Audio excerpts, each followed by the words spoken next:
L'histoire commence avec ce jeune garçon qui s'entraîne dans la forêt, tandis que son père l'observe depuis un arbre. Le garçon, qui s'appelle Yaiba, en a marre de cet entraînement ordinaire et danse plutôt que de s'entraîner avec son épée. Son père lui dit que la persévérance fait partie de l'entraînement et qu'il gagnera une grande force s'il continue sans s'arrêter. Ils sont aussi accompagnés par un tigre. Cependant, à ce moment-là, un gorille guette Yaiba, et il sent sa présence. Bien qu'il semble être un simple enfant, il est très fort et parvient à résister au gorille en combat. Cependant, sa confiance en lui est mise à l'épreuve. Lorsqu'il tente de l'attaquer avec sa rapidité, le gorille l'attrape dans sa prise et le frappe violemment, le projetant dans les airs. Soudainement, un oiseau apparaît et sauve Yaiba. Cet oiseau est en réalité son ami, ce qui signifie qu'il est ami avec toutes les bêtes de la forêt. Le tigre attaque le gorille pour lui donner un peu de temps. Yaiba descend alors sur lui avec son épée et frappe fort jusqu'à ce qu'il s'effondre. Ainsi, il a remporté le combat de la forêt. Son père descend pour le féliciter et lui dit que dans cette forêt, seuls les plus forts survivent. Mais au même moment, un drame se produit, un groupe de gorilles et d'ours les encercle. Yaiba, qui est excité à l'idée de combattre, se prépare en réalité à fuir. Il s'enfuit rapidement sur le tigre et ne trouve d'autre solution à leur problème que de se cacher dans une boîte de bananes. Yaiba s'amuse, étant couvert de bananes. Son père lui dit qu'il doit fuir avant que les gorilles ne reviennent. Mais à peine a-t-il terminé sa phrase que la boîte de bananes est fermée, provoquant une nouvelle catastrophe. La boîte est clouée, et ils ne peuvent plus en sortir. Ainsi, ils deviennent des marchandises avec les bananes et sont transportés dans un camion. En même temps, au Japon, à l'aéroport international, une jeune fille attend le retour de son père, qui a remporté le championnat asiatique de kendo. Son père est heureux de voir sa fille, mais il est en même temps en colère d'avoir échoué à vaincre un homme nommé Kenjuro. Il parle du père de Yaiba, car cet homme estime qu'il ne sera pas un véritable champion tant qu'il n'aura pas vaincu Kenjuro. Soudain, un bruit se fait entendre à l'aéroport, et les gens se rassemblent pour voir ce qui se passe.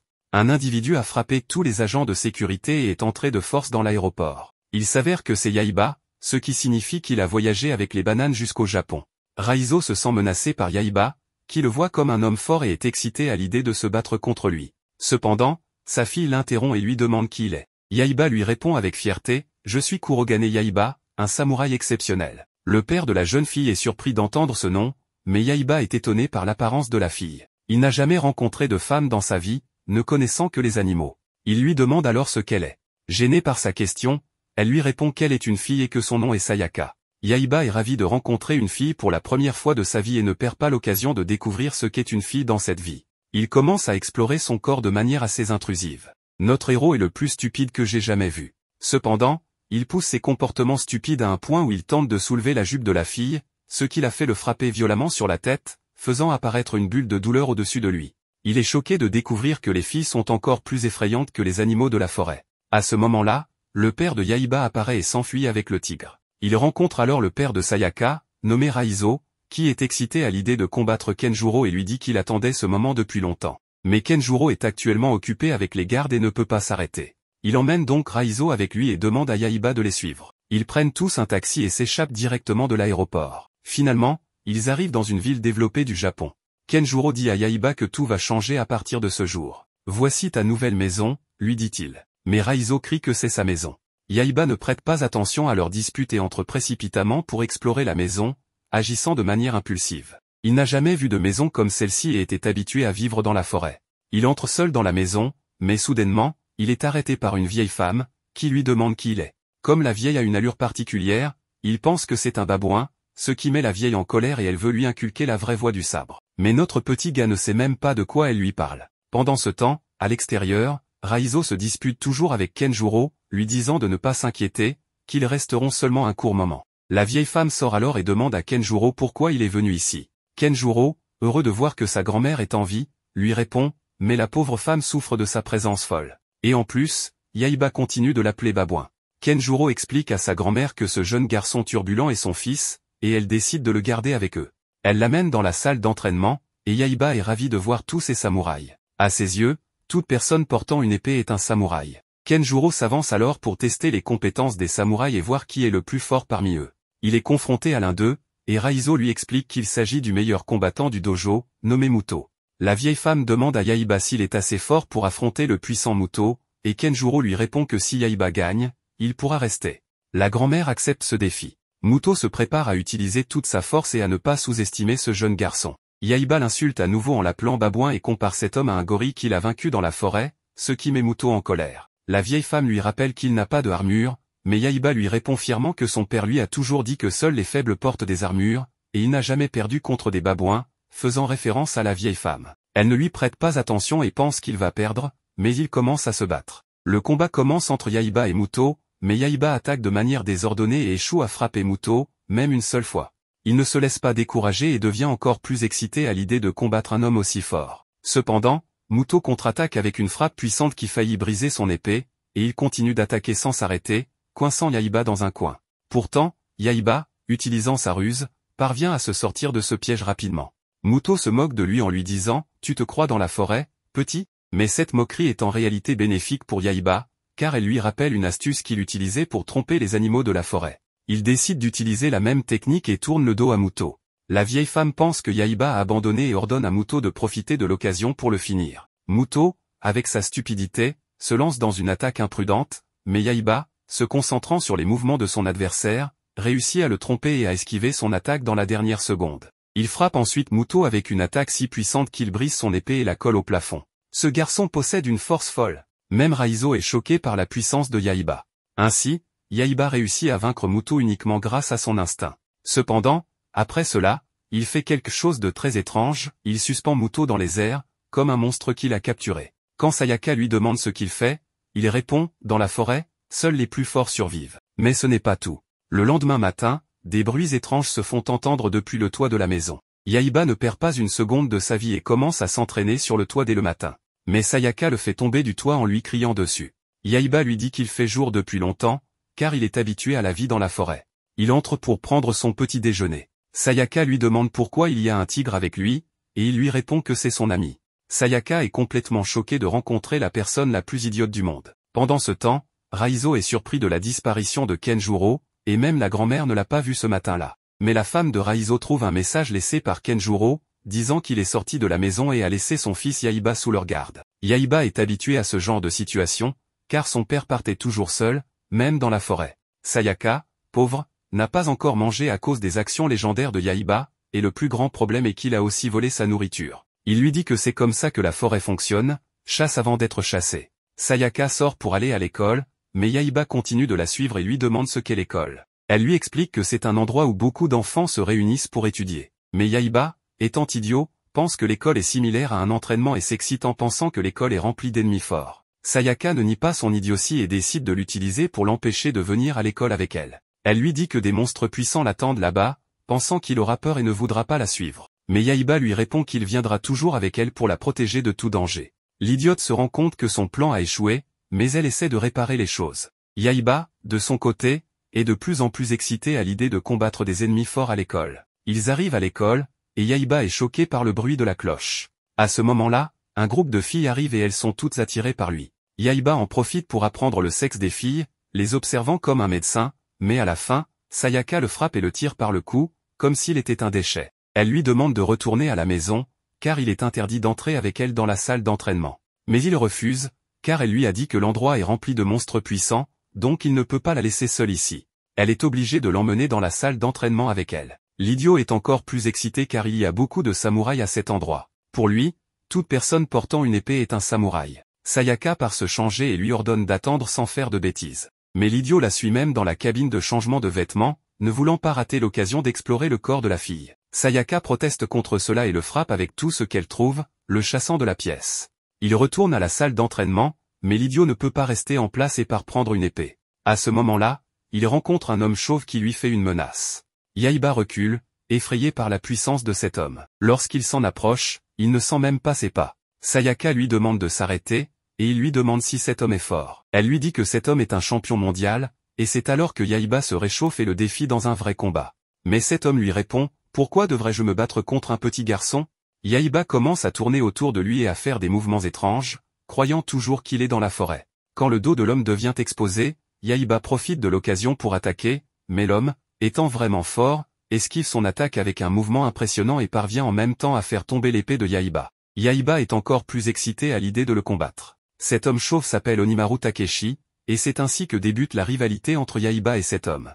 Ensuite, on voit Onimaru s'entraîner tout seul chez lui. On apprend qu'il vit seul mais qu'il garde contact avec sa sœur qui habite dans une autre ville. Il la rassure en lui disant de ne pas s'inquiéter pour lui, qu'il a l'habitude de vivre tout seul. Il lui parle du championnat du monde qui approche et dit qu'il est très bien préparé, et qu'il gagnera comme à chaque fois. On découvre qu'il a déjà remporté de nombreux tournois, c'est clairement un combattant professionnel. Il lui demande de saluer leur grand-père et dit qu'il les reverra bientôt. Retour à l'école. Sayaka dit à Yaiba qu'elle veut qu'il la laisse tranquille et essaie de le chasser. Mais il insiste pour entrer avec elle en classe.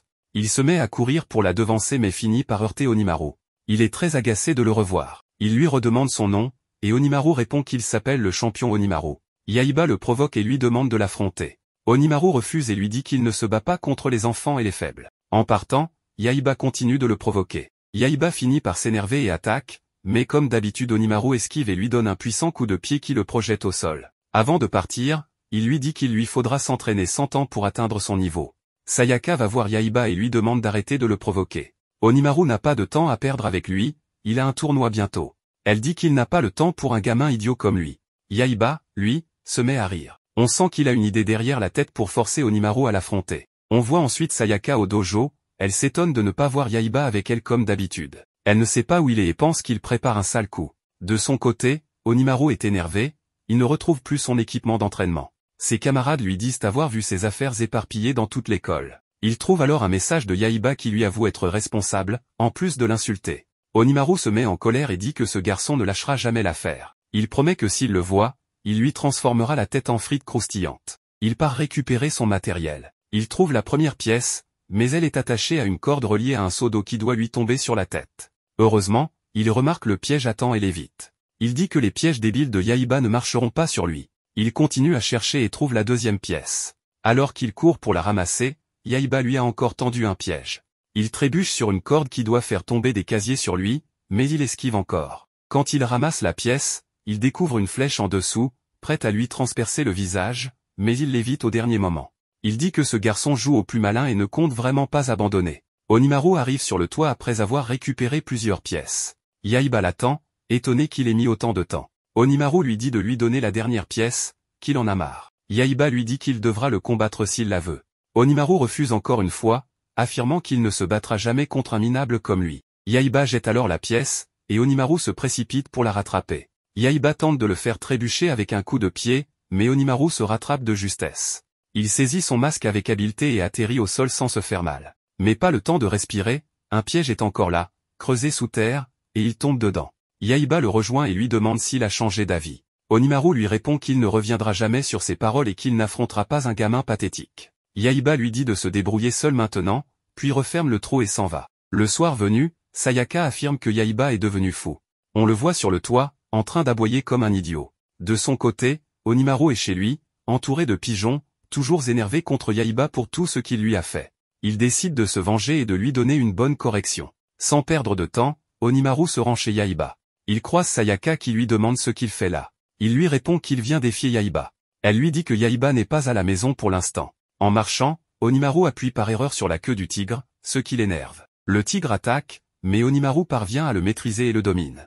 La grand-mère de Sayaka arrive, le gronde et lui dit que ce qu'il fait n'est pas bien, surtout devant des invités. Il lui répond de le laisser tranquille, mais elle saute sur son épée et lui dit qu'il a encore beaucoup de faiblesses à travailler. Elle affirme que quelqu'un comme lui pourrait le vaincre facilement. Elle ajoute que s'il veut savoir où est Yaiba, il le trouvera chez lui. Au même moment, Yaiba est justement arrivé chez Onimaru, à la recherche de ce dernier. Il remarque que son ami oiseau se retrouve dans la maison de son rival. Yaiba et l'oiseau sont contents de se retrouver, étant donné qu'ils se sont séparés depuis la forêt. Yaiba monte sur son oiseau, et part faire un tour dans les airs. Dès que Onimaru arrive chez lui, il les aperçoit, puis découvre que la nourriture des pigeons a disparu. Ces pigeons sont tristes car ils n'ont rien à manger. En même temps, Yaiba rentre chez lui et découvre que le tigre s'est fait battre par Onimaru.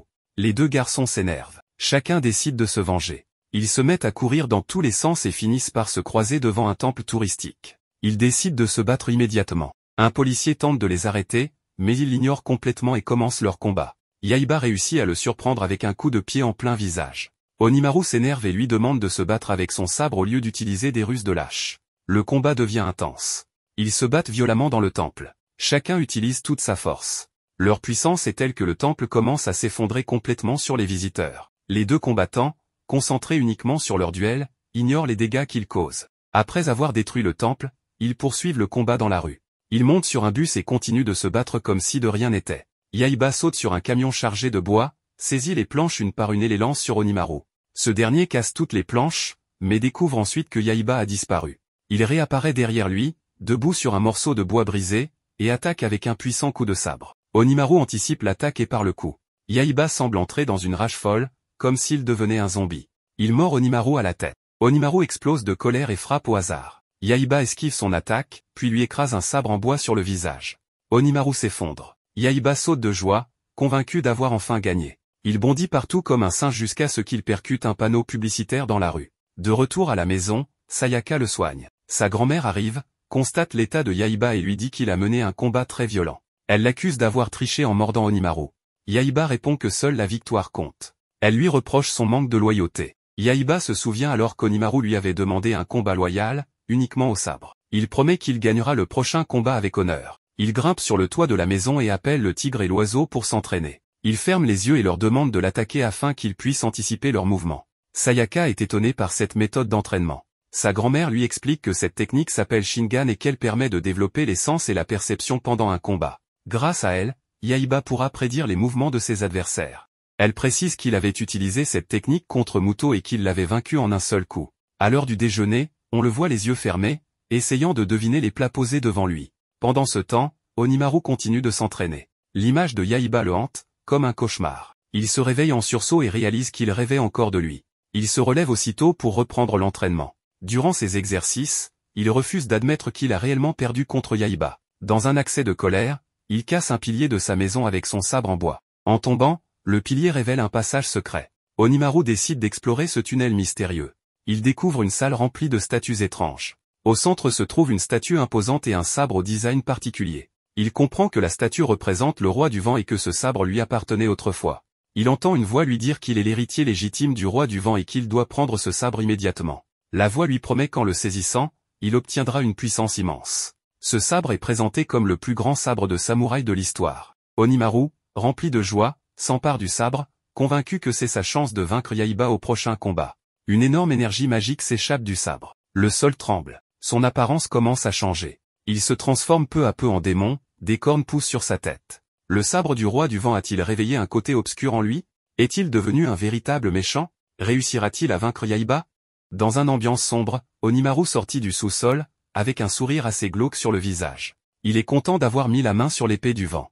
Non seulement chaque mouvement pouvait être accompagné d'une aura d'épée tempétueuse, mais sa puissance dépassait l'entendement humain. Un seul coup d'épée pouvait même fendre un bâtiment en deux. D'un autre côté, l'épée de la foudre vient de s'éveiller suite à l'éveil de celle du vent. Pendant tout ce temps, Yaiba ignorait encore tout de l'épée du dieu du vent, et ce qui allait lui arriver. Il se concentrait sur ses entraînements, et sa progression était très surprenante. Plusieurs jours s'étaient écoulés depuis qu'il avait vaincu Onimaru.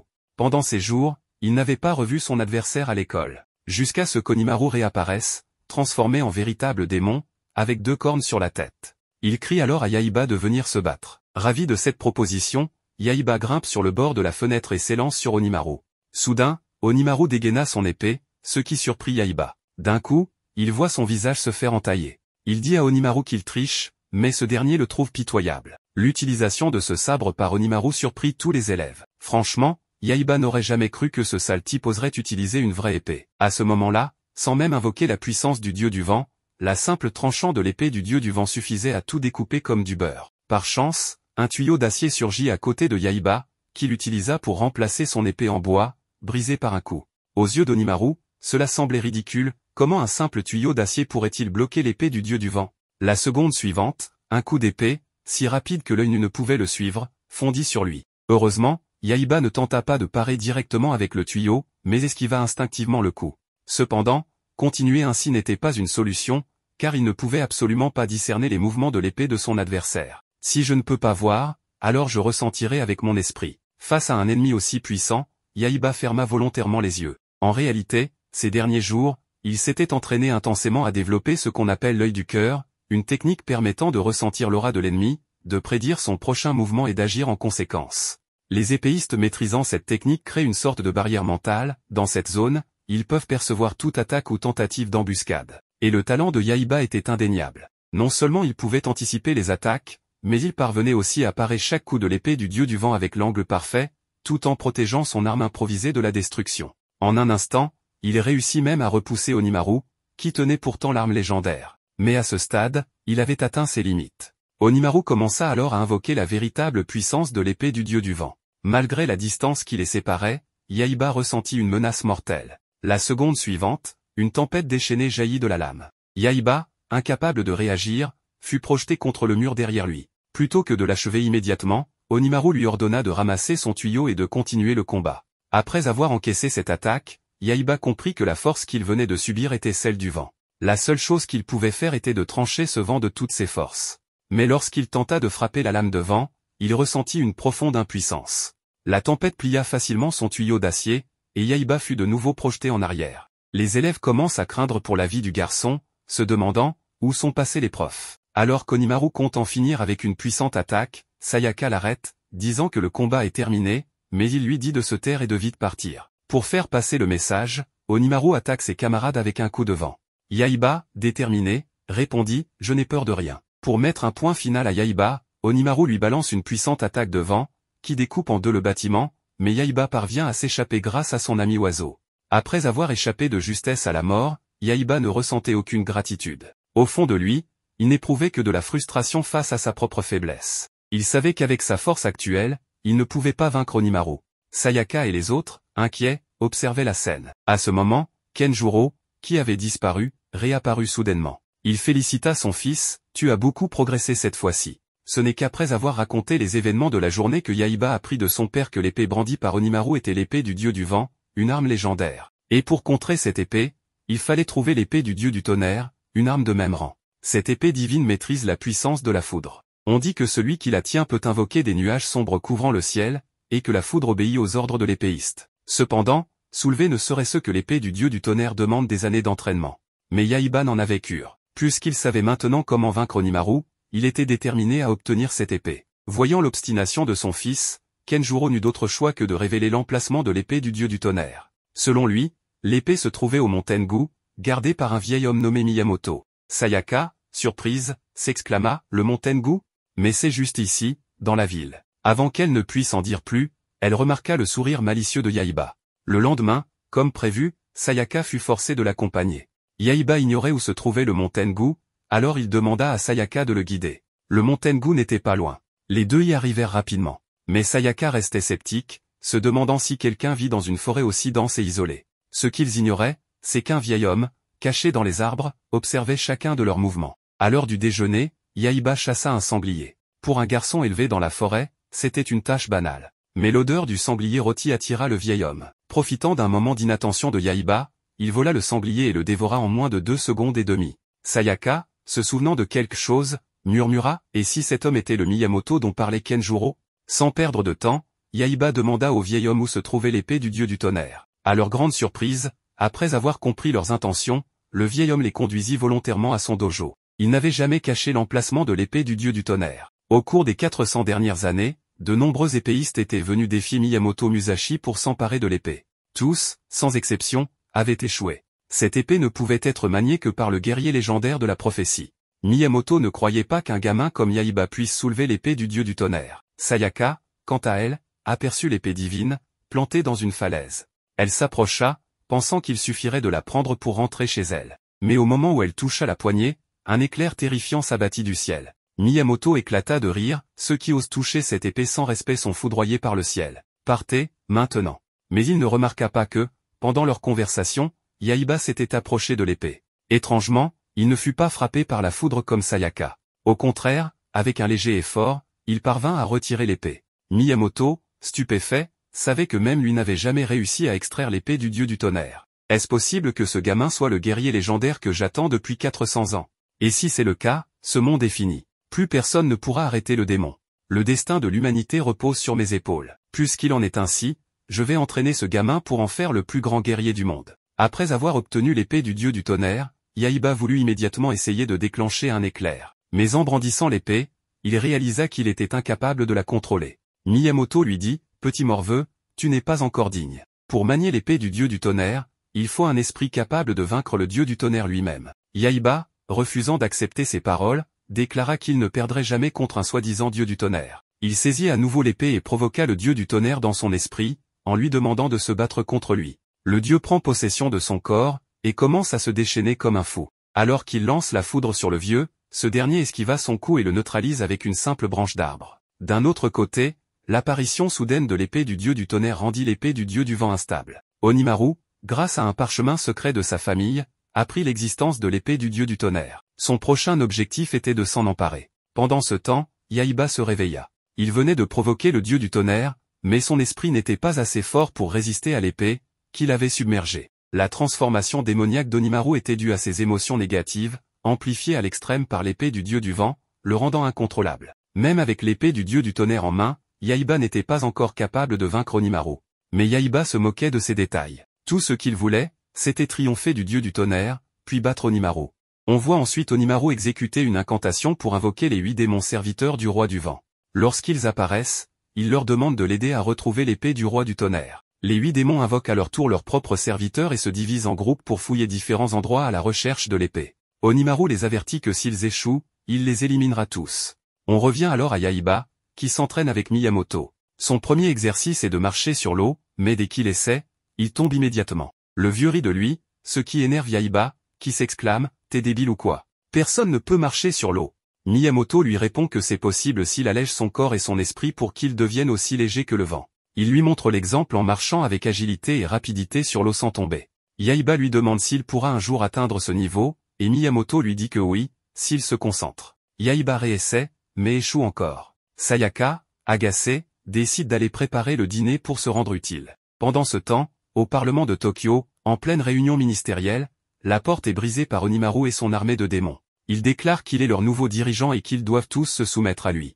La police, pensant qu'il est fou, lui tire dessus, mais il bloque les balles avec son bouclier, puis utilise son épée pour dévaster tout le Parlement. De retour à Yaiba, on voit qu'il a échoué à son premier entraînement. Miyamoto lui dit qu'il manque de patience et qu'il est aussi impulsif que son père, Kenjuro. Yaiba lui demande si son père était vraiment fort, et Miyamoto lui répond que c'était le plus grand samouraï, un génie de l'épée, doté d'une compétence qui n'apparaît qu'une fois tous les 100 ans. Mais il avait un gros défaut, il n'écoutait jamais personne et faisait toujours ce qu'il voulait. Ensuite, Miyamoto fabrique un fourreau pour l'épée du roi du tonnerre. Il conseille à Yaiba de ne pas laisser ses muscles agir avant son cerveau, et de toujours réfléchir avant de prendre une décision. Il ajoute qu'ils ne mangeront pas tant que Yaiba n'aura pas réussi à marcher sur l'eau. Sayaka, qui prépare le dîner, entend quelqu'un appeler dehors. Elle sort et voit une jolie fille accompagnée de l'un des 8 démons invoqués par Onimaru. Il lui demande poliment si elle connaît quelque chose sur l'épée du roi du tonnerre. Ils ne révèlent rien sur eux-mêmes. Sayaka, en toute confiance, leur dit que Yaiba est en entraînement avec Miyamoto et qu'ils viendront bientôt manger. Elle les invite à patienter à l'intérieur. Quand Yaiba et Miyamoto arrivent, Sayaka dit à Miyamoto que la jolie fille demandait après lui. Miyamoto rougit dès qu'il la voit. Mais le démon masqué, dès qu'il voit l'épée avec Yaiba, l'attaque avec sa langue et le projette. Il lui ordonne de lui remettre l'épée. Il se présente ensuite comme 2 des 8 démons, le démon tortue s'appelle Giroda, et la démone s'appelle Julius.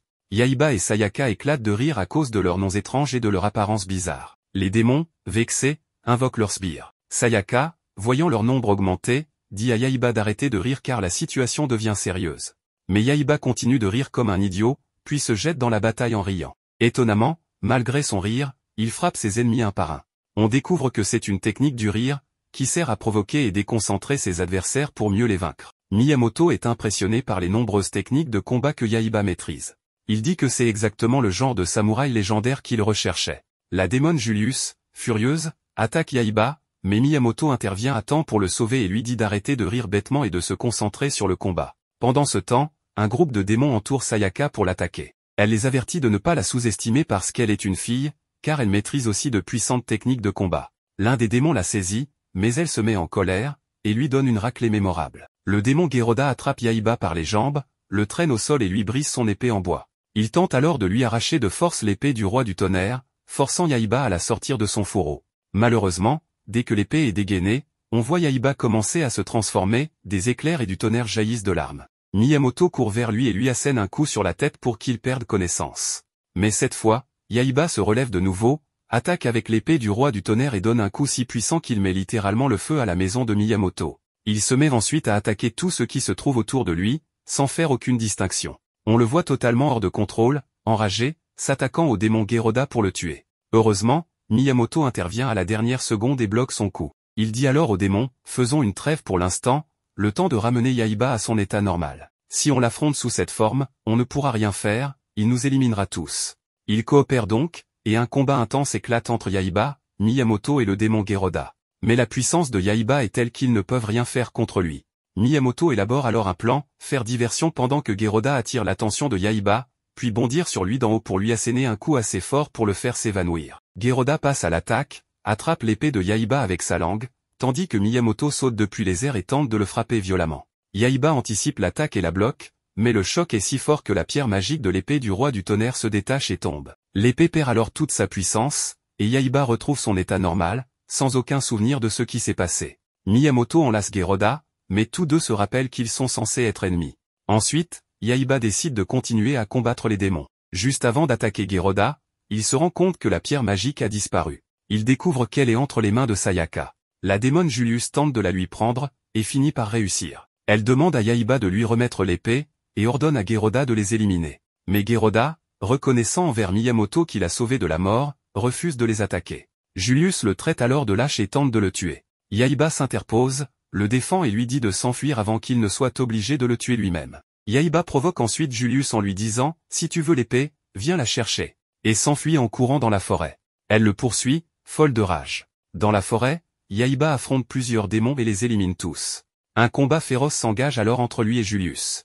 À chaque tentative d'attaque de Yaiba, Julius bloque son coup et le repousse. Fidèle à lui-même, Yaiba refuse d'abandonner et lance une 15e attaque, qu'elle part une nouvelle fois, le projetant au loin. Cette fois, son épée lui échappe et se met à tourner dans les airs. Yaiba s'étonne de ce mouvement circulaire. Deux autres démons surgissent pour l'attaquer, mais Yaiba leur lance son épée tournoyante, qui brise leurs armes et les projette contre les arbres. Ravi, Yaiba comprend que ce mouvement rotatif est une nouvelle technique. Miyamoto s'en rend compte lui aussi. On voit ensuite Yaiba courir à travers la forêt, traquant les démons et les battant les uns après les autres. Lorsqu'il les a tous éliminés, il remarque que Julius tente de s'échapper. Il court sur l'eau pour lui bloquer la route de l'autre côté, sans même se rendre compte qu'il a appris la technique de marche sur l'eau sans effort. Dans les airs, prêt à attaquer, Julius tente de bloquer son coup.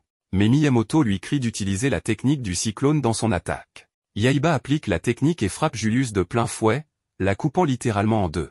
Il récupère la pierre magique et découvre que Julius, avant de devenir une démone, était en réalité un serpent.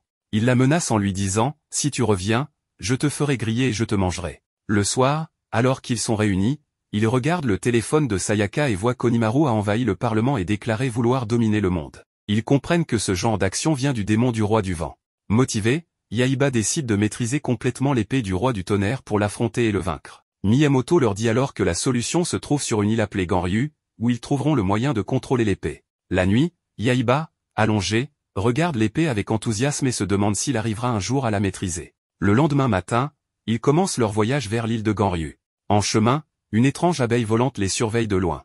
Que va-t-il se passer sur cette île mystérieuse? Et qui est cette abeille qui les observe depuis les airs? Onimaru, après avoir attaqué le Parlement, le transforme complètement à sa manière et commence à parler. Il ne pense pas que l'épée Raijin soit en la possession de Yaiba, car il ne pense pas qu'un petit enfant comme lui puisse jamais maîtriser le Raijin. Un monstre ressemblant à une araignée, également l'un des 8 grands démons, apparaît. Son pouvoir repose sur la science-fiction, ce qui le rend extrêmement compétent avec les ordinateurs, les laptops et la technologie en général. L'homme araignée, en diffusant un live sur son ordinateur, annonce qu'Onimaru-sama, pour le moment, l'un des grands démons est en train de se battre contre eux. Une télévision s'allume devant Onimaru, montrant l'homme limace, l'un des 8 grands démons, qui combat l'équipe de Yaiba. Onimaru s'étonne que l'homme limace se batte tout seul. L'homme araignée explique que l'homme limace est arrivé en retard, raison pour laquelle il combat seul. Onimaru ajoute que le homme serpent est mort et que ce démon grenouille a rejoint leur ennemi. L'homme araignée, paniqué, affirme que c'est juste une partie de leur plan, chef. Sayaka et les autres, après avoir été frappés, tombent dans un tas de sel. Sayaka a soudain une idée. Yaiba saute pour essayer de combattre l'homme limace. Miyamoto lui crie d'utiliser son sabre. Tous les autres jettent un énorme tas de sel sur l'homme limace. Yaiba utilise son sabre sur le sel, provoquant une explosion qui projette le sel sur l'homme limace. Cela cause une réaction massive chez l'homme limace, car le sel est sa plus grande faiblesse. Après l'explosion, le sel retombe sur lui, et l'homme limace perd ses pouvoirs, se transformant en une simple limace normale. L'homme limace, devenu tout petit, s'excuse en disant qu'il s'est un peu égaré, puis s'enfuit. Onimaru s'adresse aux 8 grands démons, critiquant leur force et espérant qu'ils ont mieux préparé leur prochaine stratégie. L'homme araignée rassure qu'il ne faut pas s'inquiéter, son plan est prêt et ne ratera pas sa cible. Des humains, manipulés par les monstres des 8 grands démons, tentent de piéger Yaiba et son équipe pour voler le Raijin. Yaiba et les autres, après avoir vaincu des monstres, avancent, affamés et avec une forte envie de se laver. Un homme apparaît et leur annonce qu'ils sont la millionième à passer par ce chemin, les invitant dans un hôtel pour célébrer. Sayaka précise qu'ils n'ont pas d'argent. L'homme répond que tout est gratuit. Ces humains sont en réalité manipulés par les monstres pour voler l'épée. Tout le monde arrive dans une source chaude. Yaiba, en se baignant, utilise son sabre pour marcher en équilibre sur l'eau, s'amusant énormément. Quelqu'un les observe en cachette, un autre monstre des 8 grands démons. Sayaka, qui prend du plaisir à se baigner, est également observée discrètement. Lorsqu'elle s'en rend compte, elle vérifie, mais ne voit personne, puis accuse Yaiba et les autres d'être des pervers. Yaiba s'entraîne avec son sabre, s'amusant beaucoup, quand Sayaka lui jette une bassine sur la tête et lui crie d'arrêter de la regarder, menaçant de lui casser la mâchoire. Yaiba, confus, ne comprend pas ce qui se passe. Miyamoto propose une épreuve malicieuse à Yaiba, un concours pour grimper un mur. Yaiba, excité, escalade sans réfléchir, déclarant qu'il va gagner. En bas, Sayaka, Kagetora et Shunosuke tiennent un tuyau d'eau et l'arrosent. Yaiba flotte sur le jet d'eau. Sayaka remarque qu'il n'abandonne pas facilement. Il bloque l'eau, faisant tomber Yaiba. Miyamoto, malgré son âge, est plein d'énergie. En regardant à travers un mur, il aperçoit Sayaka prête à lui donner une claque. Au dîner, Yaiba, de mauvaise humeur, se plaint de n'avoir qu'un minuscule morceau de viande. Sayaka explique que c'est parce qu'il l'a espionné dans la salle de bain. Miyamoto porte une marque rouge de 5 doigts sur la joue, cadeau de Sayaka. 3 monstres des 8 grands démons, l'homme holothurie, l'homme astérie et l'homme menthe, discutent. L'homme holothurie affirme que la fille n'a pas l'épée. L'homme astérie confirme que c'est Yaiba qui l'a, même en se baignant.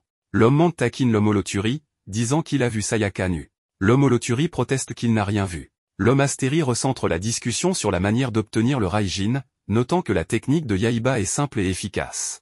L'homme menthe suggère de trouver un moyen de neutraliser Yaiba sans tout détruire. Les 3 monstres élaborent une stratégie. L'homme astérie annonce qu'ils suivront le plan prévu. Au dîner, le manager organise un concours avec une récompense, un bain dans un bain secret. Yaiba, excité, propose à Sayaka de participer ensemble. La nuit, ils prennent part à un concours appelé la preuve du courage, dans un lieu semblant hanté. L'homme astérie, déguisé, effraie Yaiba et Sayaka, se présentant comme le maître des lieux.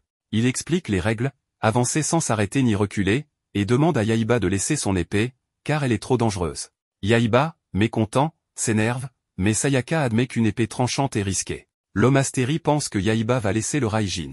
Yaiba place l'épée dans l'emplacement prévu, précisant qu'il ne doit pas la sortir. Yaiba et Sayaka avancent.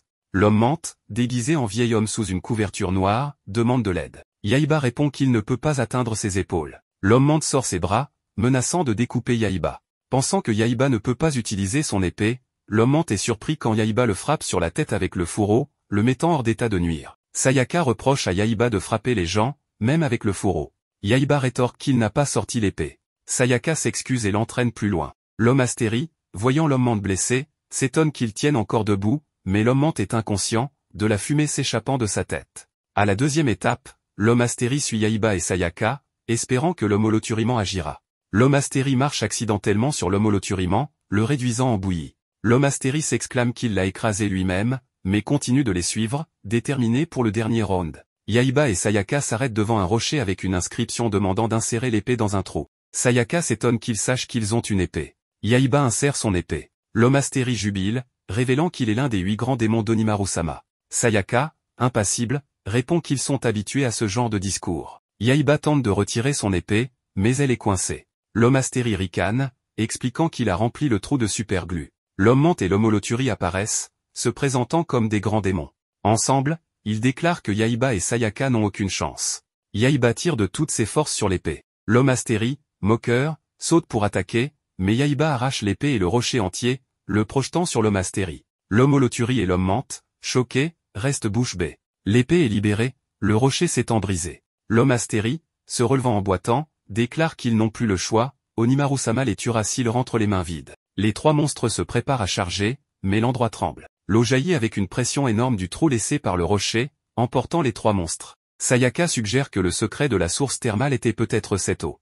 Miyamoto, regardant à travers le mur, espère voir quelqu'un se baigner. Les 3 monstres, projetés par l'eau, traversent le mur et emportent Miyamoto. Plus tard, les monstres, couverts de bandages, paniquent en voyant Yaiba et les autres. Yaiba explique qu'ils les ont sauvés. L'homme astérie, confus, s'étonne qu'ils les aient aidés après avoir essayé de les tuer. Sayaka répond que l'homme crapaud leur a dit qu'ils ne sont pas mauvais au fond, ce sont des gens bien. L'homme astérie, l'homme menthe et l'homme holothurie, émus, pleurent, disant que cela ne sert à rien, Onimaru-sama les tuera s'ils rentrent les mains vides. Le crapaud intervient, suggérant qu'ils n'ont pas besoin d'y retourner, c'est leur vie, ils décident où la vivre. Yaiba ajoute que s'ils font encore des bêtises, il les fera frire et les mangera. L'homme Astérie et l'homme Mante annoncent qu'ils retourneront dans leur terre natale. Sayaka et les autres déclarent qu'ils iront sur l'île Ganryu. L'homme Holoturis exclame qu'il veut y aller aussi, demandant à les accompagner. Un drone de l'homme araignée observe tout, et Onimaru découvre la vérité. L'homme araignée, paniqué, prétend que c'est une partie de leur plan. Furieux,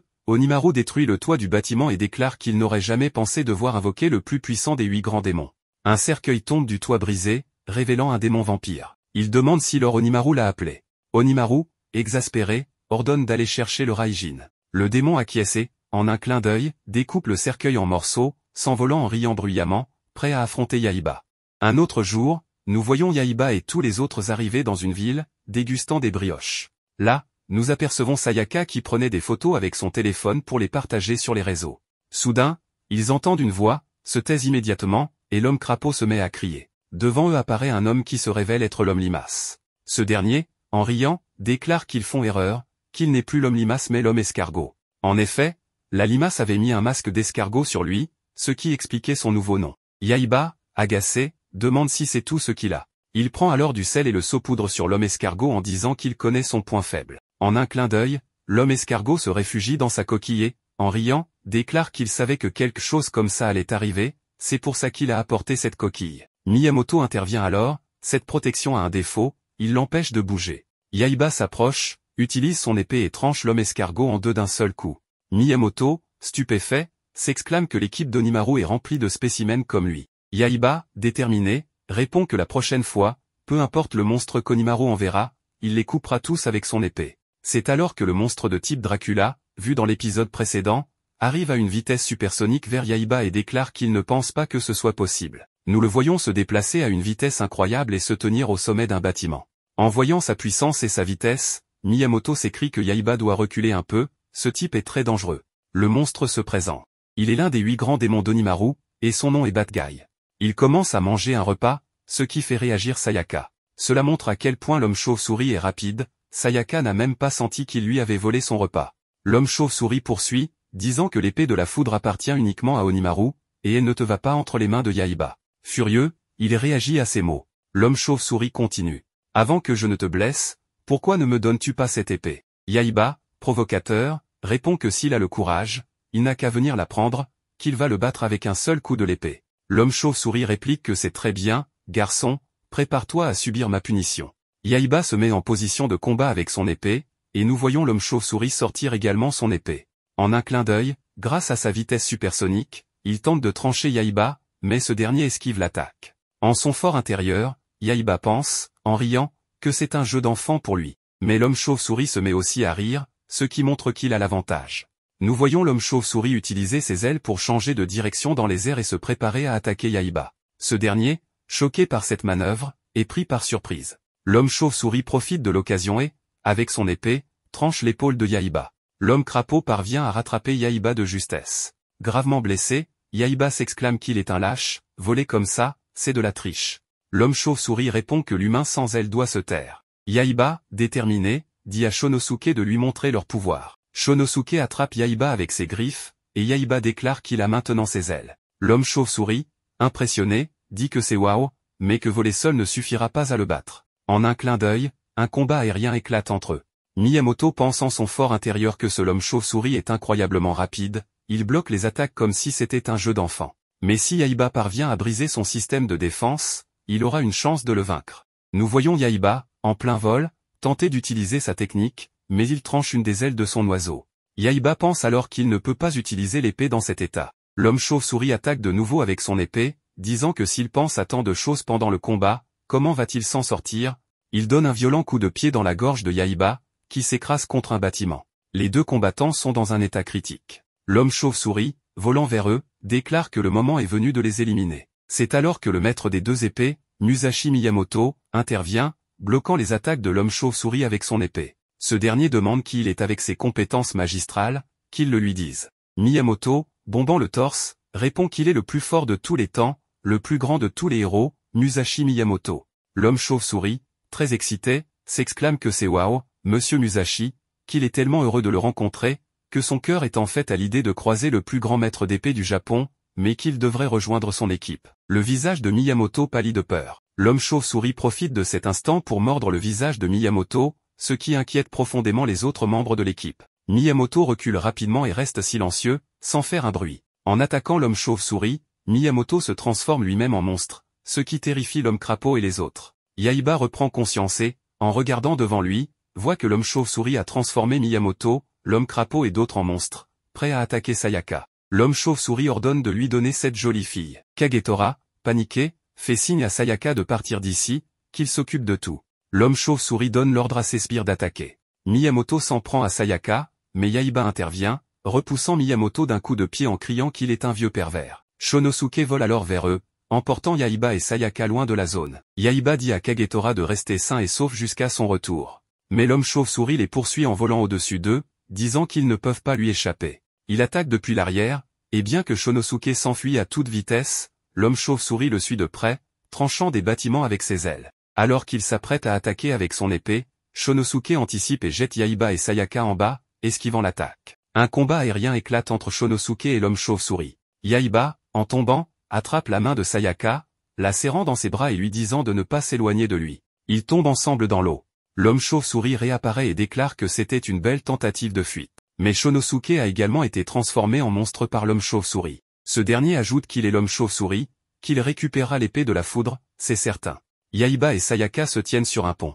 Yaiba dit à Sayaka qu'il croit qu'il faut utiliser la perle maintenant, que c'est la seule chose qui peut le vaincre. Sayaka refuse et répond que s'il perd à nouveau le contrôle, cette fois, personne ne pourra l'arrêter. Yaiba insiste, alors dis-moi, comment allons-nous battre ce monstre? L'homme chauve-souris arrive à ce moment-là et déclare qu'il les a enfin trouvés, qu'ils ne peuvent pas lui échapper, qu'ils doivent lui donner l'épée de la foudre comme un gentil garçon. De nombreux monstres encerclent le pont, piégeant Yaiba et Sayaka. Dès que l'homme chauve-souris donne l'ordre, tous les monstres se ruent sur Yaiba, qui les repousse un par un. Alors qu'il s'apprête à utiliser son épée, l'homme chauve-souris l'attaque et l'envoie loin. Yaiba est en très mauvais état, et les autres monstres les entourent, prêts à attaquer. L'homme chauve-souris dit alors que la jolie fille ne peut pas lui échapper, que son voyage s'arrête ici. Mais Kagetora surgit, écrasant les monstres et se dirigeant vers eux. L'homme chauve-souris commente qu'on dirait que Musashi et le reste de l'équipe n'ont pas pu retenir ce tigre, jusqu'où comptes-tu fuir? Yaiba et Sayaka montent sur le dos de Kagetora. Sayaka demande à Yaiba où ils vont. Pendant ce temps, Musashi et les autres monstres se mettent à chercher Yaiba, Sayaka et Kagetora. Alors que Yaiba et les autres se dirigent vers la maison où ils se cachent. Sayaka, observant depuis la fenêtre, entend Yaiba lui demander comment elle trouve ce costume. Il réalise alors que l'homme chauve-souris monte les escaliers vers eux. L'homme chauve-souris, en montant, ouvre une porte et entre dans une pièce remplie de costumes de samouraï. Il s'approche d'un costume et l'observe attentivement, puis dit que ça suffit, ce jeu de cache-cache. Il tranche un mannequin de samouraï avec son épée. Sayaka surgit de là, terrifié, mais Yaiba se lève derrière et les crie qu'il est ici. Sans perdre une seconde, l'homme chauve-souris attaque avec son épée, tranchant Yaiba en deux. Cependant, l'homme chauve-souris est surpris, la partie inférieure est Kagetora, et la partie supérieure est Yaiba. Profitant de l'occasion, Yaiba lance une attaque surprise sur l'homme chauve-souris, brisant ses lunettes de soleil et faisant couler du sang. L'homme chauve-souris, furieux, s'écrie qu'il ose. Yaiba, essoufflé, pense qu'il aurait dû utiliser sa technique d'épée tourbillonnante. L'homme chauve-souris hurle qu'il a osé casser ses lunettes préférées, qu'il l'a vraiment mis en colère. En un clin d'œil, l'homme chauve-souris disparaît et réapparaît derrière Yaiba. Avant que Yaiba ne puisse réagir, l'homme chauve-souris le projette au loin d'un coup d'épée. Yaiba parvient à esquiver partiellement l'attaque et commence à grimper sur le plafond, mais l'homme chauve-souris est déjà là, l'attendant. Alors que Yaiba tente d'attraper son épée, il réalise qu'elle n'est plus là.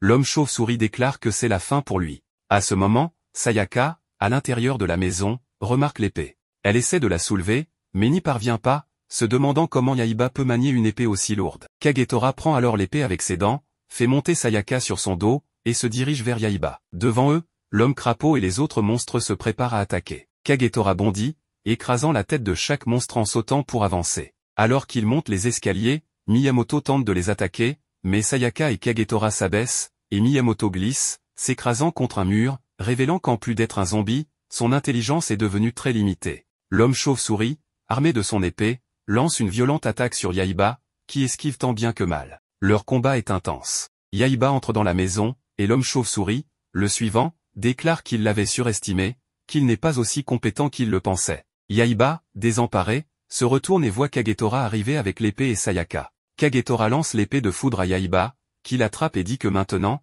ils peuvent commencer le combat. Alors qu'il s'apprête à utiliser l'épée, l'homme chauve-souris lance une boule de fer noir qui se fixe sur la pierre de l'épée de foudre, empêchant Yaiba de l'activer. L'homme chauve-souris ricane que cette boule ne partira pas si facilement, qu'elle ne fondra qu'à la lumière du soleil, qu'on dirait qu'il a gagné ce combat. L'homme chauve-souris disparaît et, avec sa vitesse supersonique, attaque à nouveau Yaiba avec son épée. Yaiba esquive l'attaque, mais la force est si puissante qu'il traverse le plafond.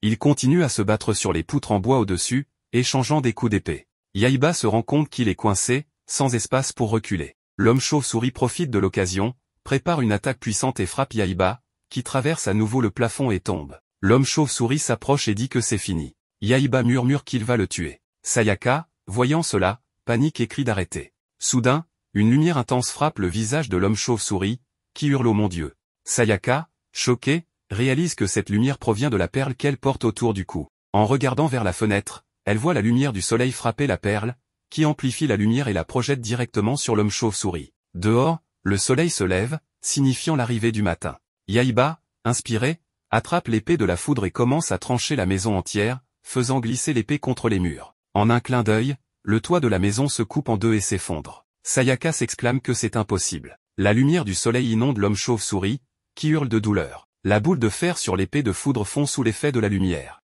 L'homme chauve-souris, désespéré, dit qu'il est fini. Yaiba saisit l'occasion et utilise son épée avec une force incroyable, tranchant l'homme chauve-souris en deux. En un instant, l'homme chauve-souris se transforme en cendre, et son pouvoir s'évanouit, le ramenant à l'état d'une chauve-souris normale qui s'envole. Sayaka, folle de joie, enlace Yaiba. Ce dernier, s'éloignant, dit qu'il n'a pas de temps pour les filles pour l'instant.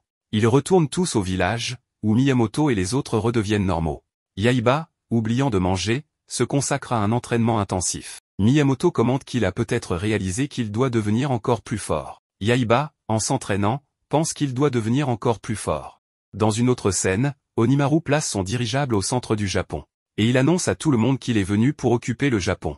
À cause de cela, tout le monde devra s'incliner devant lui. Mais personne n'est prêt à s'incliner devant lui. À cause de cela, Onimaru coupe un grand bâtiment avec son épée. Et tout le monde a réalisé sa force. Puis, le partenaire de Onimaru, l'homme araignée, lui dit que l'homme chauve-souris a perdu. Et Onimaru est très choqué d'entendre cela. Ensuite, dès que Onimaru apprend que Yaiba et son partenaire se dirigent vers l'île de Ganryu, Onimaru décide qu'il va ressusciter Kyojiro Sasaki. Et Kyojiro est le samouraï contre lequel Miyamoto s'est battu il y a 400 ans. Yaiba et son partenaire vont chercher son épée. Alors Miyamoto dit à Yaiba que l'épée de Kyojiro peut devenir grande ou petite selon son hôte. Mais il a quand même vaincu Kyojiro il y a 400 ans. À cause de cela, Yaiba pose des questions sur ce combat. Alors Miyamoto explique à tout le monde que lorsqu'il a réalisé que Kyojiro avait une épée aussi puissante, il a élaboré un plan maître. Dans ce plan, il est arrivé un peu en retard. À cause de cela, Kyojiro est devenu très en colère, ce qui l'a empêché d'utiliser correctement ses techniques d'épée. Et finalement, Miyamoto l'a vaincu. Ensuite, nous apprenons qu'un livre a également été écrit sur ce combat. Miyamoto demande à Yaiba de le lire. Puis ces personnes atteignent l'île de Ganryu après un certain temps. Mais l'homme araignée y est déjà arrivé. Il trouve le corps de Kyojiro. Et comme Kyojiro a des pouvoirs dans son épée, son corps ne se décompose pas. Alors, l'homme araignée, pour ramener Kyojiro à la vie, commence à mettre des choses étranges sur lui. À cause de cela, il y a une petite explosion. Et le corps de Kyojiro devient plus fort. Ensuite, l'homme araignée, pour insuffler une âme dans son corps, utilise la magie de l'épée de Kyojiro. Grâce à cela, il ouvre un portail temporel. Ce portail s'ouvre à l'époque où Kyojiro est mort. Puis l'homme araignée attrape l'âme de Kyojiro et la remet dans le corps de Kyojiro. Mais il n'y a aucun changement dans le corps de Kyojiro. À cause de cela, il commence à gifler Kyojiro. Puis soudain, Kyojiro revient à la vie. En voyant cela, l'homme araignée prend peur. Ensuite, à cause de la gifle de Kyojiro, Kyojiro pointe son épée sur lui, ce qui effraie l'homme araignée. Et il lui dit que c'est à cause de Onimaru qu'il l'a ressuscité après 400 ans. Après quoi, Kyojiro est choqué. Parce qu'il ne croit pas qu'il est mort. Puis l'homme araignée réalise que Yaiba et ses amis vont bientôt arriver là-bas. À cause de cela, il les récupère tout. Puis, lorsqu'Yaiba et ses amis arrivent là-bas, Kyojiro reconnaît Miyamoto. Et Kyojiro se souvient que Miyamoto l'a attaqué avec un piège. Après quoi, il ne se souvient de rien. Alors Kyojiro réalise qu'il est vraiment mort. À cause de cela, il commence à pleurer. Puis Miyamoto commence à louer Kyojiro. Et l'appelle un maître épéiste. Après quoi, Kyojiro devient heureux. Mais ensuite, Miyamoto se dit super grand épéiste. Parce qu'il a vaincu Kyojiro. Et il commence à se moquer de Kyojiro. À cause de cela, Kyojiro se met en colère, et il se présente devant tout le monde. Alors Miyamoto est choqué en voyant Kyojiro, et Yaiba ne comprend pas comment Kyojiro peut être là. À cause de cela, l'homme araignée lui explique tout. Puis Yaiba refuse de donner son épée à l'homme araignée. À cause de cela, l'homme araignée demande à Kyojiro de se battre contre lui. Et Kyojiro défie Miyamoto. Mais il ne voit Miyamoto nulle part. Et lorsqu'Yaiba lui dit que le vieil homme est Miyamoto, il est choqué. Puis ils commencent à se moquer l'un de l'autre, et se préparent à se battre. Alors Miyamoto attaque Kyojiro. Mais Kyojiro arrête son attaque. Et le combat commence. Puis Kyojiro allonge son épée, et repousse Miyamoto au loin. Et comme Miyamoto est vieux, il ne peut pas combattre Kyojiro avec toute sa force. À cause de cela, Yaiba s'interpose. Et le combat de Kyojiro commence. Mais Yaiba réalise très vite qu'il ne peut pas vaincre Kyojiro de manière normale. À cause de cela, il tourne son épée, et commence à attaquer Kyojiro. Mais Kyojiro fait tomber son épée de sa main, et attaque Yaiba. Une attaque que Yaiba ne peut même pas voir. Mais Miyamoto sauve Kyojiro. Puis Kyojiro attaque Yaiba à nouveau. Et nous voyons que Yaiba entre dans le portail. Celui que l'homme araignée a créé pour ressusciter Kyojiro. Et dès qu'il entre dans le portail, il disparaît. Puis Yaiba tombe directement sur une personne. Et il atteint un endroit différent, dont il ne comprend rien. Alors les gardes du corps entourent Yaiba. Mais ensuite, le jeune Miyamoto arrive là-bas. Dès qu'ils entendent son nom, les gardes du corps prennent peur. Parce que Miyamoto a vaincu 100 personnes seules. Et ces gens ne veulent pas se frotter à lui. À cause de cela, ils s'enfuient. Puis nous voyons que l'homme holothuriman arrive également là-bas avec Yaiba. Et après avoir vu Miyamoto, il réalise que ces gens sont arrivés dans le passé. Et pour confirmer cela, il demande à Miyamoto l'année. En entendant cela, Yaiba est surpris. Puis Yaiba raconte tout à Miyamoto. Mais il ne comprend pas comment ces gens sont arrivés dans le passé. Alors Cucumbar dit à Yaiba que l'épée de Kyojiro a le pouvoir de changer le temps et l'espace. Et à travers cette épée, l'homme araignée a pris l'âme de Kyojiro du passé vers le futur. Alors Yaiba demande à l'homme holothuriman, si c'est le cas, alors Kyojiro ne devrait pas être là. Mais Miyamoto lui dit qu'après 7 jours, il y a un combat entre lui et Kyojiro. Donc Kyojiro est certainement là. Mais ensuite, il voit qu'il est avec des filles. Alors Miyamoto et Kyojiro, dès qu'ils se voient, l'air autour d'eux change. Et un morceau de bois commence à tomber sur eux. Qu'ils coupent tous deux en morceaux. Et après avoir écrit leurs noms sur ces morceaux, ils les répartissent équitablement. En voyant cela, tout le monde est surpris. Puis l'homme holothuriman comprend tout. À cause de cela, il dit à Yaiba que l'homme araignée aurait certainement ouvert le portail à ce moment-là, lorsque Kyojiro serait mort. Alors Yaiba comprend tout également. À cause de cela, ils décident qu'ils aimeraient tous deux voir le combat entre Miyamoto et Kyojiro. Et dès que le portail s'ouvrira, ils pourront sortir et sauver Sayaka. Puis Miyamoto emmène Yaiba chez lui, où il rencontre une fille nommée Otsu. Puis la nuit, Miyamoto se prépare à se battre avec Kyojiro. En voyant cela, l'homme holothuriman n'arrive pas à croire qu'il s'agit du même Miyamoto qui faisait des choses étranges après être devenu vieux. Alors Yaiba réalise que Miyamoto a vaincu Kyojiro. À cause de cela, il commence à chercher un moyen de vaincre Kyojiro. Alors Miyamoto dit à Yaiba qu'il ira directement vers Kyojiro, et para chaque attaque de Kyojiro, et le vaincra. Puis Yaiba dit à Miyamoto que son épée est très puissante. Donc il ne pourra pas l'atteindre. Mais Miyamoto dit à Yaiba que tant que la défense de l'adversaire n'est pas brisée, il ne peut pas gagner. Donc Miyamoto doit prendre ce risque. Et la chose la plus importante est qu'un épéiste doit avoir foi en ses capacités. Yaiba demande à Miyamoto de lui apprendre l'escrime avant le duel. Et Miyamoto accepte. À cause de cela, l'entraînement de Yaiba commence. Puis Yaiba met toute son énergie pendant 6 jours. À cause de cela, son entraînement se termine. Alors Otsu est inquiète. Miyamoto pourra-t-il gagner?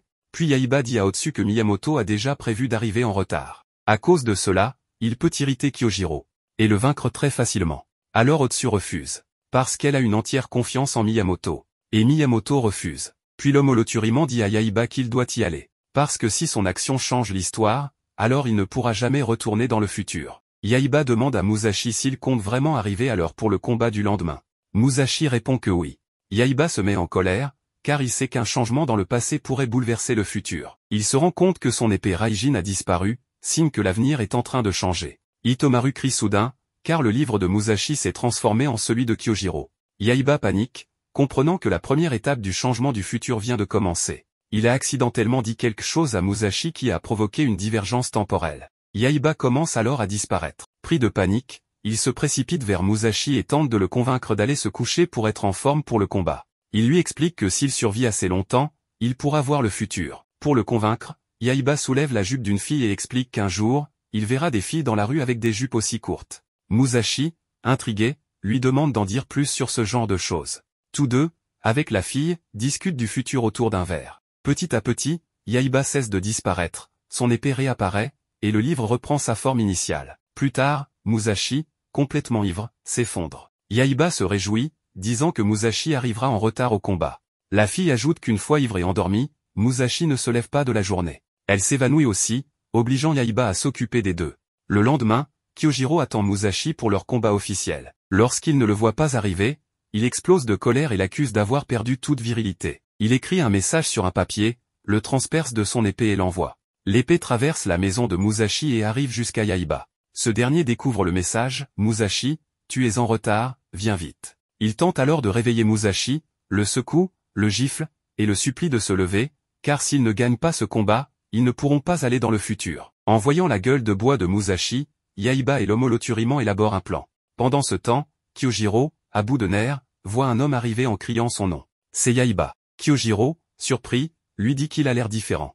Yaiba répond que ce n'est qu'une illusion. Pendant ce temps, on voit la fille et Musashi profondément endormis, comme s'ils vendaient des chevaux dans leur sommeil. Yaiba dit à l'Homoloturiman qu'il va gagner ce combat exactement comme Musashi l'a fait, en le provoquant au maximum. Kyojiro s'énerve et déclare qu'il y en a assez des paroles et qu'ils vont se battre tout de suite. Le combat commence.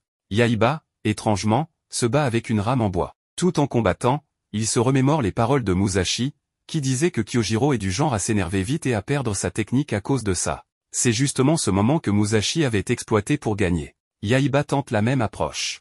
Mais alors qu'il tente de bloquer une attaque de Kyojiro, il est trop lent. L'épée de Kyojiro est sur le point de l'atteindre à la tête. Il esquive de justesse, mais Kyojiro profite de l'ouverture pour projeter les armes de Yaiba au loin.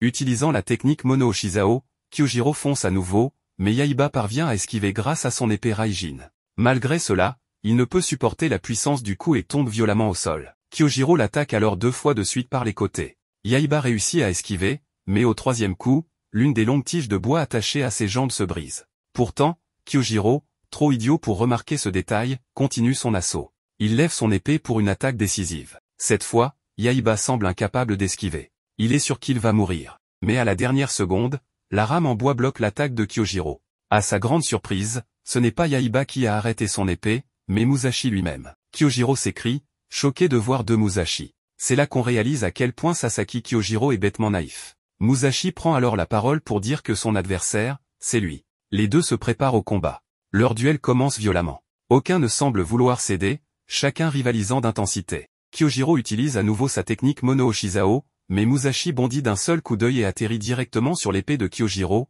le regardant droit dans les yeux. Yaiba est choqué. Musashi passe à l'attaque. Kyojiro tente alors sa technique, mais avant même qu'il ne puisse l'exécuter, Musashi bloque son épée et annule l'attaque. Yaiba est pétrifié. Il repense alors à ce que Musashi lui avait dit autrefois, à savoir d'avoir confiance en lui, d'avancer sans peur, et que c'est cela qui le ferait gagner. Musashi en profite. Il attrape la rame de Yaiba et frappe violemment la tête de Kyojiro. Le coup est si puissant que du sang jaillit de son crâne. Kyojiro tombe raide mort. Son âme quitte son corps, flottant lentement dans l'air. À ce moment-là, un portail commence à s'ouvrir. Sous l'effet du choc, Musashi est projeté très loin, tombe et perd connaissance.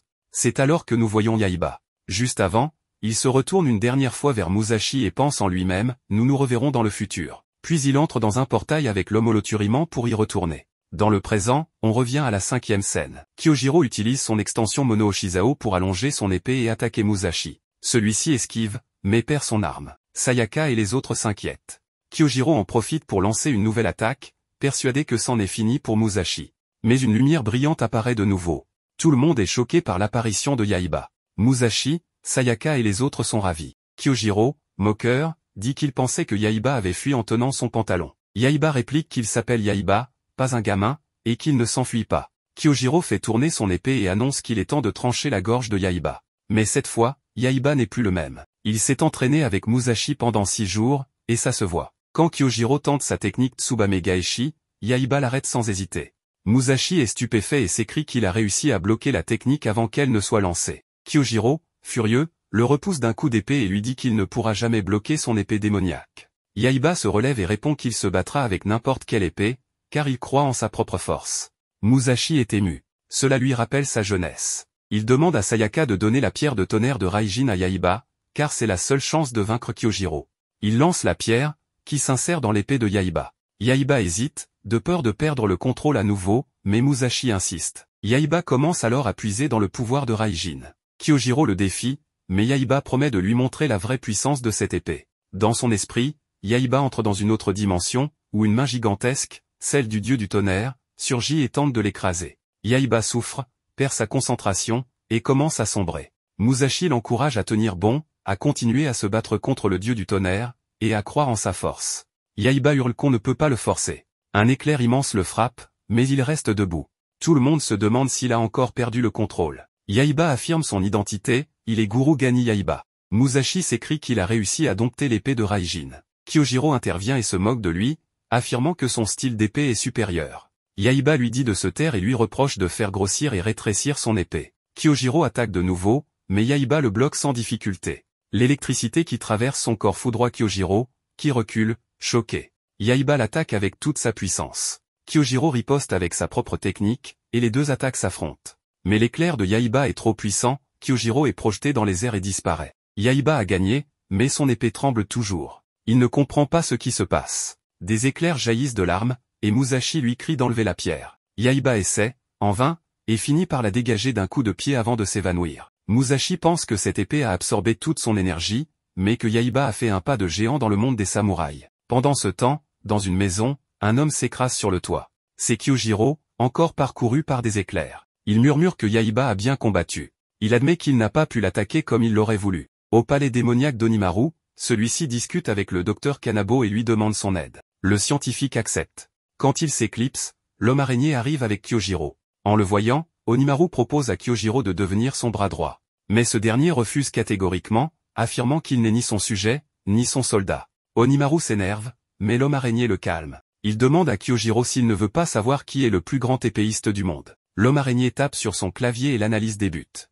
Il entre les données de Kyojiro, puis celles d'Onimaru. Le système compare leur niveau de puissance, de vitesse, de technique, et bien d'autres paramètres. Onimaru s'impatiente, il veut savoir qui est le plus grand. Après quelques instants de suspense, l'ordinateur affiche enfin les résultats, Yaiba est classé en premier, Onimaru en deuxième, et Kyojiro est le dernier. Kyojiro, vexé, explose de colère. Il crie que c'est impossible, que cette machine est défectueuse. Il attaque l'écran à coups d'épée, le détruit entièrement et quitte la pièce furieux. L'homme araignée commente que la fierté de Kyojiro est aussi tranchante que sa lame. Onimaru, lui, se réjouit en silence, son objectif est en bonne voie. Dans une autre scène, Sayaka rentra chez elle et ses parents l'accueillirent avec une immense joie. Kagetora, Shunosuke, Musashi, Froggy et l'Homoloturi entrèrent ensuite dans la maison comme s'ils y avaient toujours vécu, l'air totalement à l'aise. Mamie, outrée par cette intrusion, se mit à crier. Elle exprima vivement son mécontentement. Sayaka prit alors la parole, leur présentant calmement Froggy et l'Homoloturi, ainsi que Musashi Miyamoto, qu'elle désigna comme une véritable légende. Son père, plein d'émotion, manifesta son admiration en reconnaissant ce nom célèbre, connu pour manier deux épées à la fois. Mamie, indignée, s'étonna que cet homme à l'allure étrange puisse être ce grand Musashi Miyamoto. Ce dernier répliqua avec assurance, rappelant à Mamie qu'elle aussi avait pris de l'âge. Lorsqu'Yaiba entra dans la maison, il fut stupéfait de voir Kyojiro déjà présent. La mère de Sayaka expliqua qu'elle l'avait croisé en ville, qu'il avait affirmé connaître Yaiba, et qu'elle l'avait donc naturellement invité. Kyojiro, dans un éclat de rire, affirma leur amitié renouvelée. Peu après, ses véritables intentions se révélèrent, il était venu pour s'emparer de l'épée Raijin et ainsi devenir le plus grand épéiste du monde. Plus tard, à table, Sayaka multiplia les éloges envers Yaiba pour sa bravoure et ses récentes victoires grâce à une nouvelle technique. Musashi calma l'enthousiasme général, soulignant qu'il était temps de finir le repas et de retourner à l'entraînement. De son côté, Kyojiro réfléchissait intensément. Il devait absolument voler l'épée Raijin avant que Yaiba ne maîtrise pleinement cette nouvelle capacité. Sous une nuit baignée de lumière lunaire, Musashi initia Yaiba à une technique ninja. Il lui transmit que le véritable ninja est celui qui sait cacher sa présence. Yaiba, intrigué, reconnut que cela ne figurait dans aucun de ses livres, mais que cela devait avoir son importance. Pendant ce temps, Sayaka prenait un bain. L'entraînement de Musashi consistait à passer en dessous de la salle de bain sans se faire remarquer. Mais dès que Yaiba marcha sur une branche, Sayaka, alertée, leur versa de l'eau chaude en criant depuis l'intérieur. Lorsqu'elle jeta un œil dehors, il n'y avait plus personne. Musashi et Yaiba, blessés par l'eau bouillante, posèrent de la glace sur leur tête pour apaiser la brûlure. Kyojiro affirma qu'un espion avait forcément observé la scène. Musashi conclut qu'il s'agissait là d'une étrange technique secrète. Yaiba se mit à réfléchir intensément à une nouvelle technique. En courant dehors, il s'écria qu'il avait trouvé. Tout le monde sortit pour assister à sa démonstration. Il lança une torche dans le trou de son épée et annonça avec fierté sa nouvelle invention, l'épée éclatante. Musashi, stupéfait, réagit vivement. Il rappela à Yaiba que cette technique serait inutilisable en plein jour. Il lui interdit de manger tant qu'il n'en aurait pas trouvé une autre. Kyojiro, en lançant une torche dans sa propre bouche, déclara que cette technique était particulièrement dangereuse. Yaiba passa toute la journée sur le toit, absorbé par ses pensées. Il refusa la nourriture qu'on lui proposait, fidèle aux instructions strictes de Musashi. Tandis qu'il imaginait des techniques dans sa tête, soudain, un éclair tomba du ciel. L'inspiration le frappa aussitôt. Il revint voir Musashi, annonçant qu'il avait désormais 3 techniques à lui montrer. La première, averse de l'âme de Yaiba, consistait à lancer une pluie de couteaux. Kyojiro et Musashi en sortirent indemnes. Musashi, mécontent, frappa Yaiba sur la tête, considérant la démonstration dangereuse. La seconde, la lame boomerang, prit une tournure étrange. Au lieu de lancer son épée, Yaiba tourna sur lui-même à grande vitesse, s'envolant dans le ciel et fonçant droit sur une maison. En perdant le contrôle, sa tête se mit à tourner encore plus vite. Musashi constata que cette technique faisait surtout tourner la tête de son créateur. Kyojiro, qui observait en silence, commença à partir. Mais Yaiba l'interpella et lui dit qu'il restait encore une attaque à dévoiler. Il bondit avec son épée Raijin pour attaquer Kyojiro. Lorsqu'elles s'entrechoquèrent, ses lames dégagèrent une puissance semblable à celle de l'électricité. Kyojiro, bien que sur la défensive, fut pris de panique. Musashi intervint, soulignant que cette bonne technique nécessitait désormais un long entraînement pour être maîtrisée. Kyojiro, intérieurement tendu, se dit qu'il devait rapidement lui voler l'épée avant qu'il ne la maîtrise pleinement. Par la suite, Yaiba et Musashi s'entraînèrent dans un bosquet de bambou. Yaiba grimpa au sommet, puis exécuta la technique éclair pour fendeur, tranchant le bambou en 13 morceaux. Musashi lui fit remarquer qu'il en faudrait 50, et que les coupes devaient être nettes. Yaiba, fatigué, planta son épée au sol pour se reposer. De loin, Kyojiro observa et tenta de s'en emparer. Mais Yaiba le repéra aussitôt. Kyojiro, pris de court, chercha à détourner la conversation en prétendant s'inquiéter de sa fatigue. Un tissu fut ensuite plaqué sur le visage de Yaiba, qui s'effondra, accablé. Une fois à la maison, Kyojiro tenta de s'approcher de l'épée, mais Yaiba le repousse et il tombe du toit. Plus tard, Kyojiro l'invita à prendre un bain, pensant qu'il laisserait son épée de côté. Mais Yaiba vint s'y baigner avec son épée. Kyojiro, décontenancé, ne s'attendait pas à cela. Dans la salle principale, tous se retrouvèrent pour regarder les informations. Elle annonçait l'expansion constante de l'empire d'Onimaru.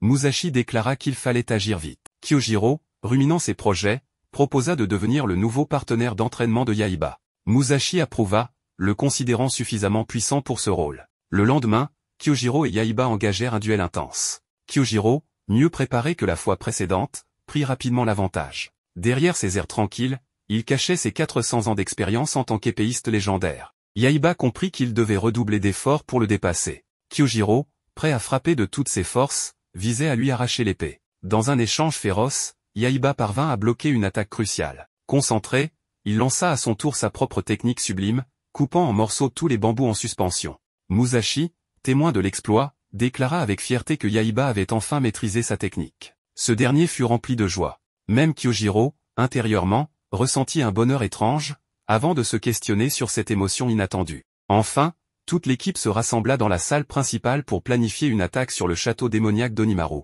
Musashi élabora une stratégie audacieuse, impliquant la distraction des soldats avec un groupe de filles pour mieux infiltrer la forteresse. Yaiba, préférant l'action directe, proposa de fondre sur Onimaru depuis le ciel. Musashi, malgré ses préparatifs, accepta finalement ce plan. En montant sur le dos de Kagetora et Shunosuke, le groupe se dirigea vers le château. À l'intérieur, Spider-Man, informé par son drone, surveillait leurs mouvements. Onimaru se leva, prêt à contre-attaquer. Devant le château, de nombreux monstres redoutables, probablement l'un des 8 grands démons, les attendaient. Tous avancèrent, déterminés, malgré la présence de milliers de soldats de l'ombre alignés devant les portes. Froggy constata que la situation dépassait leurs prévisions. La bataille s'annonçait redoutable.